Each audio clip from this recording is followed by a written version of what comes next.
dowladda federaalka ee maraykanka iyo gobolka california ayaa madaxa iskula jiro arrin qusayso taraag dareefarada maraykanka iyo sharciga la soo rogay cusub.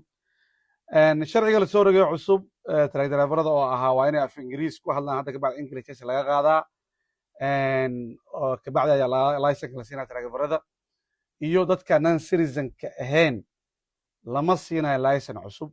arrinkaas ahaa 49ka gobol ee maraykanka waa u hoggaansameen waana oggolaadeen. gobolka california arrintaas waa iska diiday. weli laysanada waxay siinaysaa dadka aanan af ingiriisi ku hadlin, dadka sharci darada waddanka maraykanka ku joogo, darbigii ka soo buuday, ama work permitka keliya haysto oo aan green card ka haysan US citizenkana aan ahayn.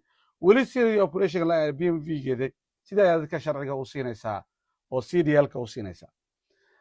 marka maanta wareysi waxaa siiyey idaacadda Fox News Secretary of Transportation Sean Duffy.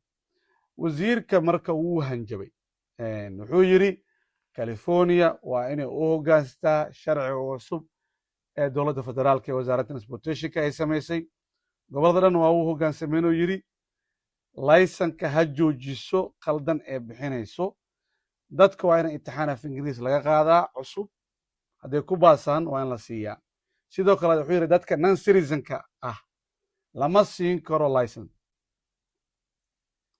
california ha joojisuu yidhi 30 beri ayuuna u qabtay agajuglayntaas. haddii ay u hoggaansami weyso waddankaas beri $160 milyan ayaan ka jaranaynaa oo wasaaradda transportationka ay ka jaranaysaa. marka dee wasaaraddii dowladda federaalka ahayd ka socotay iyo gobolkii california oo hogaaminaya governorkeeda Gavin Newsom madaxa ayay iskula jirataa. Gavin Newsom californiana ayaan reetay waraaq u qoreen wasaaradda, dhaheen qanuunka ma jebinayno, operationkeena sideeni ayaa u sii wadanaynaa. wasaaradda ku qanci weysay, dee halkaas ayaa la kala marayaa. marka dee labadaada kiiraayo ayaanu arki doonaa dowladda federaalka iyo gobolka california. sidaa og tihiin dee ayaan reeto sidoo kale nin sharci darro ah ayaa california dad ku dilay oo california license ka qaatay.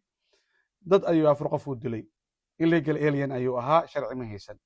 marka dee dhalinyarada soomaalida oo taraag daraafarada taraaga wado oo sharci darrada ama darbiga ka soo buuday oo work permit keliya haysto, fadlan taraaga iskaga degta. dadka ay tarxiilayaan, operationkoodii way wadaan. arrintana way dad badan ee sii caragelisay. hala foojignaado, hala taxadaro. magaalada joogto shaqo qaraaso amaana.